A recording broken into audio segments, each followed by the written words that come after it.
आपके चरणों में कोटि कोटि प्रणाम।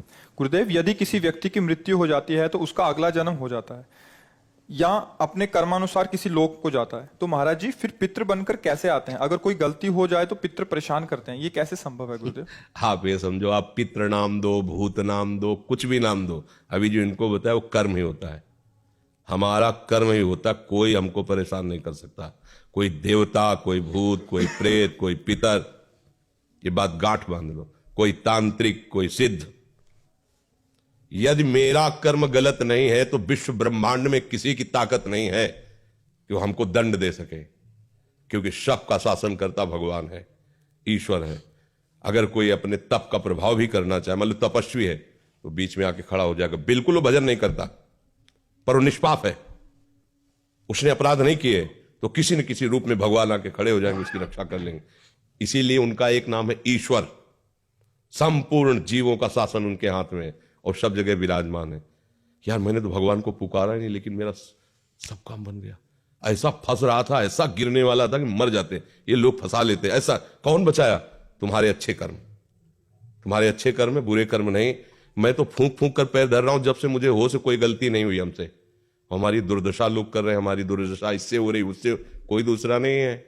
बोले तुम्हारे कोई चक्कर है, ऊपरी चक्कर है, लोग ऐसे कहते हैं। वो अरे ऊपरी और भीतरी, केवल तुम्हारे कर्म का चक्कर है, दूसरा कोई नहीं है।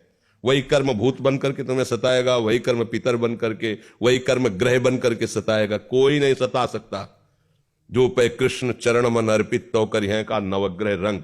रंग माने भिखारी। ये भिखारी नवग्रह तुम्हारा बाल बांका भी नहीं कर सकते यदि कृष्ण चरणारविंद में चित्त लगाए हो। और सब ग्रह तुम्हारे अनुकूल है और प्रभु से तुम विमुख हो तो कोई तुम्हारी रक्षा नहीं कर सकता। तुम्हारे कर्म तुम्हें नष्ट कर देंगे। ये सिद्धांत सबकी समझ में नहीं आता है। अगर समझ में आ जाए तो भूल जाओ कि कोई पितर है, कोई भूत है, कोई प्रेत है। वही है, वही, दूसरा कोई नहीं है। वही तुम्हें दंड देने के लिए कभी भूत बन जाते हैं, कभी मृत्यु बन जाते हैं, कभी नाना प्रकार की घटनाएं बन जाते हैं। और इसीलिए उनका भजन करोगे तो असली रूप में आपको मिलेंगे। प्रेमानंद स्वरूप, महान सौंदर्य समुद्र, करुणा समुद्र। वही नहीं कहते जो विमुख है, अधर्माचरण करता है, उसके लिए मैं काल रूप भयंकर हूं। भगवान ही कह रहे मैं उसके लिए भयंकर रूप हूं। देखो, भगवान का ही एकमात्र स्वतंत्र साम्राज्य है। वही बनने वाले, वही बनाने वाले हैं। बस सावधान होकर उनका भजन करो, कोई कुछ नहीं कर सकता। जब आप मान्यता करोगे कि पितर हैं, भूत हैं, तो उस रूप में मिल जाएंगे। जाकी रही भावना जैसी। और आप बिल्कुल मान्यता हटा दो कि जो भी नाम रूप है हमारे प्रभु के ही हैं। हाँ, जो हमसे गलती हुई वो हम गलत हैं, हमसे पाप हुआ, हमसे अपराध हुआ, पर स्वामी हे नाथ आप कृपा करके क्षमा करो। कोई कुछ सता नहीं। देखो, किसी का अटैक जो होता है ना, हमारे तन पर होता है, हमारे मन पर होता है। देखो ना, मतलब कोई एक्सीडेंट हुआ तो तन पर हुआ। कोई ऊपरी चक्कर जिसे कहा जाता है वो मन पर होता है। भूतावेश, कोई भी आवेश मन पर। तो ये तन मन जब तक तुम अहंकार में हो तभी तक पीड़ा दे सकते हैं। अगर भगवान को समर्पित कर दिए, अब किसी की ताकत है भगवान के समर्पित तन और मन को कोई घसीट कर ले जाए? ऐसा हो सकता? इतना वीर कोई पैदा हुआ है क्या? बस एक बात समझ लो, भगवान के आश्रित हो जाओ। वही भगवान ने गीता जी में कहा, पितरों को पूजने वाले पितर लोग को जाते हैं, भूतों को पूजने वाले भूतों को प्राप्त होते हैं, और मेरा भजन करने वाले मेरे को प्राप्त होते हैं। वही पितर बने, वही भूत बने। आप जिस भावना से उनको भजोगे वैसे ही आपको मिल जाएंगे। वही सब अपना विस्तार किए हुए हैं। ये बात समझ में आ जाएगी तो फिर बात, कोई परेशानी नहीं है। देखो, गंगा किनारे जब हम भ्रमण करते थे तो अब तो नियम लग गया कि आप लाश फेंक नहीं सकते। नहीं तो गांव के लोग जो है वहां जलाते नहीं थे। अब 10 कोस से आ रहे हैं, 100 रखे हुए, कहाँ वहां लकड़ियों का। ऐसे ही गंगा नहाया और बालू बांधियो, गंगा में सकला दिया, तो सैकड़ों लाशें कुत्ते किनारे खाते थे, चीत चीत के खा रहे हैं। स्मशान है। कहीं हमको आज तक कोई परेशानी नहीं है।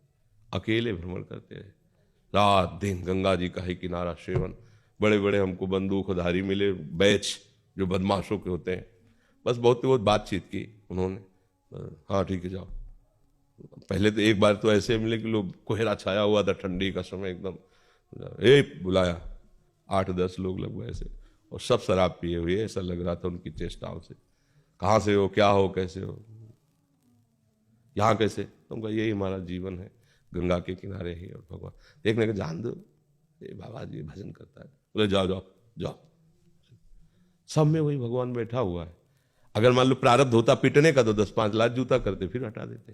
प्रारब्ध है शरीर का तो भोगना पड़ेगा, चाहे आप जितनी सुरक्षा में हो। जब प्रारब्ध, देखो प्रारब्ध बिगड़ जाए तो सुरक्षा वाला ही है, अंग रक्षक ही अंग भक्षक बन जाएगा। और प्रारब्ध अगर आपका सही, मतलब कर्म आपका सही है, तो मारने की नियत से, वो एक हमारे मौनी संत थे, वो गंगा किनारे काफी समय तक साथ ही रहे सेनपुर में।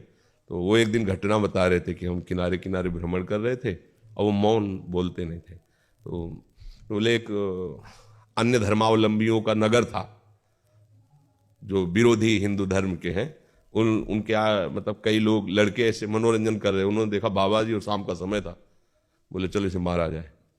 उनका मनोरंजन है, जब उनको पशु पक्षियों को काटने में कोई हिचक नहीं तो बाबा जी काटने में क्या हो। तो बुलाया और तो उन्होंने मन में सोच लिया कि अब हमारा हो सकता है आज अंतिम दिवस हो, बिल्कुल मौन शांत रहते, भगवान का एकदम तन्मयता पूर्वक ध्यान, हो सकता है ये लोग मार दें। संत सब बात में तैयार रहते हैं कि भगवान का पता नहीं क्या विधान है।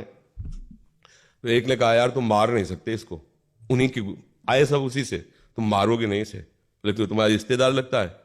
बोले तुम्हारा कुछ बिगाड़ा नहीं, कुछ बोल नहीं रहा था, तुम मारोगे क्यों। बोले हिंदू बाबा जी इसलिए मारेंगे। बोले मार के दिखाओ तुम। अब 2-3 इधर हो गए, 5-6 इधर हो गए, आपस में थप्पड़ चलने लगा, वो चले गए, बाबा जी चले गए। बाबा जी देखा वो मालिक इतना सर्व, कोई सता नहीं सकता, कोई नहीं, त्रिभुवन में नहीं। इसीलिए देखो अपने लोग तो मानो पुरुष शरीर में बाबा जी हैं, स्त्री शरीर में राजमहलों में पली हुई मीरा जी, कोई आज तक ऐसा रिकॉर्ड नहीं कि किसी ने ऐसे छू पाया हो, आज तक नहीं। वो कई बार हमने गंगा यमुना बाई का चरित्र सुनाया है कि अकबर सम्राट का भांजा जो है ना, वो यहाँ का अधिकारी था आगरे का, वो यहाँ आया, देखा कि अब जो ब्रह्मचारिणी है पवित्र, तो उनका तेज और सौंदर्य का अलग ही होता है। वो देखकर लुभायमान हो गया और कहा जितना भी भेंट चाहिए इसको दो, हमारे मैल मूले भेंट वाली नहीं, ये तो प्रभु का भजन करने वाली भगवान की भक्ता है, ऐसा सोचिएगा भी नहीं। पर वो अन्य धर्मावलंबी भी था, उसको इस बात का महत्व भी नहीं था, क्योंकि राजमद था भाई, सम्राट पद पे उसका रिश्तेदार बैठा हो तो काहे को दबेगा। यहाँ का अधिकारी खुद है आगरा मंडल का वो,